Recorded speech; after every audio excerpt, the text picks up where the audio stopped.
પાટણના સિદ્ધપુર જીઆઈડીસીમાં ઝડપાયેલા નકલી ઘીની ફેક્ટરીને લઈને સમાચાર. ફૂડ એન્ડ ડ્રગ વિભાગે 5,508 કિલો શંકાસ્પદ ઘીનો જથ્થો જપ્ત કર્યો છે અને આગળની જે કાર્યવાહી છે તે હાથ ધરી છે. 16,52,400 રૂપિયાનો મુદ્દા માલ જપ્ત કરવામાં આવ્યો છે. ફૂડ એન્ડ ડ્રગ વિભાગે કરી છે આ મોટી કાર્યવાહી. ઘીના સેમ્પલ કે જે તપાસ માટે મોકલવાની તજવીજ હાથ ધરવામાં આવી છે. મોટા પ્રમાણમાં ઘીનો જથ્થો કે જે જપ્ત કરવામાં આવ્યો છે. આગળની કાર્યવાહી હાથ ધરવામાં આવી છે.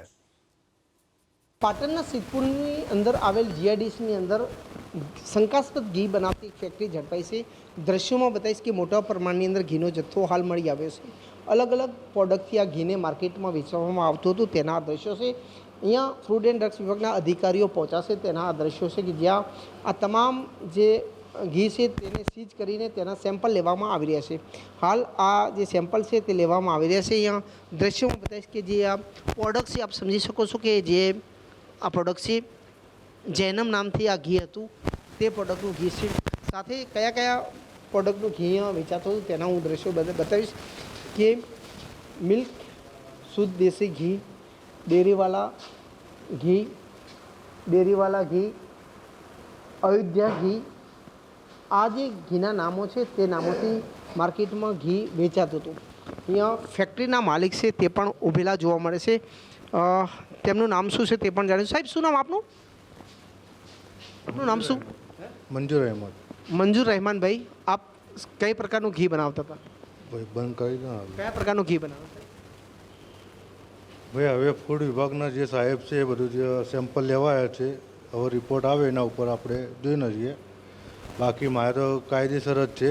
ક્રીમ લાવીને ક્રીમમાંથી જ બનાવતું હતું ઘી. ભાઈ, આપ ક્રીમ લાવીને ક્રીમમાંથી ઘી બનાવતા હતા તો અયોધ્યા નામ રાખેલું છે, ડેરી ફોર્મ નામ, શું નામ રાખવું? કેમ કે આના અંદર મને એ બધી માહિતી નથી. મારા ભાઈ બહાર છે જેના નામે છે અને હાલ હું એમનો ભાઈ છું એટલે અહીંયા હાજર છું હું. તો એવું કહે છે કે એના ભાઈ છે અને તે અહીંયા હાજર છે. પોલીસ પણ અહીંયા તપાસ અર્થે પહોંચી છે. આપ જોઈ શકો છો કે અહીંયા સિદ્ધપુરના પીએસઆઈ ગઢવી સાહેબ છે હાલમાં અહીંયા સાથે છે. અલગ અલગ પ્રોડક્ટનું ઘી અહીંયા બનતું હતું. જોકે જે નામથી ઘી બનતું હતું તે પણ શંકાસ્પદ છે. અહીંયા ફૂડ એન્ડ ડ્રગ્સ વિભાગના અધિકારીઓ પણ સામે જોઈ શકો છો કે સામે હાલમાં તપાસ કરી રહ્યા છે. જે રીતે કેટલું ઘી પકડાયું અને આ ઘી કયા પ્રકારનું છે તે સેમ્પલ બાદ જ સામે આવશે. પરંતુ જે રીતે આ ઘી ક્રીમમાંથી તૈયાર કરતા હતા તેવું તેમનું કહેવું છે. ફરી એકવાર અહીંયા તમામ જે સેમ્પલો છે કે જે પ્રોડક્ટ છે તેના અલગ અલગ બોક્સ પડેલા છે જેમાં ઘી પેક કરવામાં આવતું હતું. અહીંયા જોઈશું કઈ રીતે ઘી ગરમ કરવા માટે અલગ અલગ સગડાઓ છે. સાથે ઘી કઈ રીતે બનાવતા હતા તેનો પણ અહીંયા સમગ્ર પ્રોસેસ કરવામાં આવતી હતી. તે આપ જોઈ શકો છો મોટા મોટા તપેલા છે જેની અંદર ઘી બનાવવામાં આવતું હતું. કહેવાય છે કે ક્રીમમાંથી ઘી બનતું હતું. ત્યારે સમજી શકો છો કે અહીંયા આ ઘી છે જે ઘી બનાવવામાં આવતું હતું. આ ઘી કયા પ્રકારનું છે તે હાલ તો ફૂડ એન્ડ ડ્રગ્સ વિભાગના અધિકારીઓ કેમેરા સામે કંઈ પણ કહેવા તૈયાર નથી. કારણ કે તેઓ કાર્યવાહી કરે છે.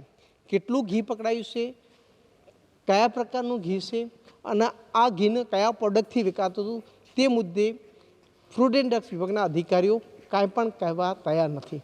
જો કે સમગ્ર મામલે હાલ મોટા પ્રમાણમાં ઘીનો જથ્થો સીલ કરવામાં આવ્યો છે અને જે સેમ્પલ લઈને જે ઘીના સેમ્પલ છે તેને લેબમાં મોકલવામાં આવી રહ્યા છે.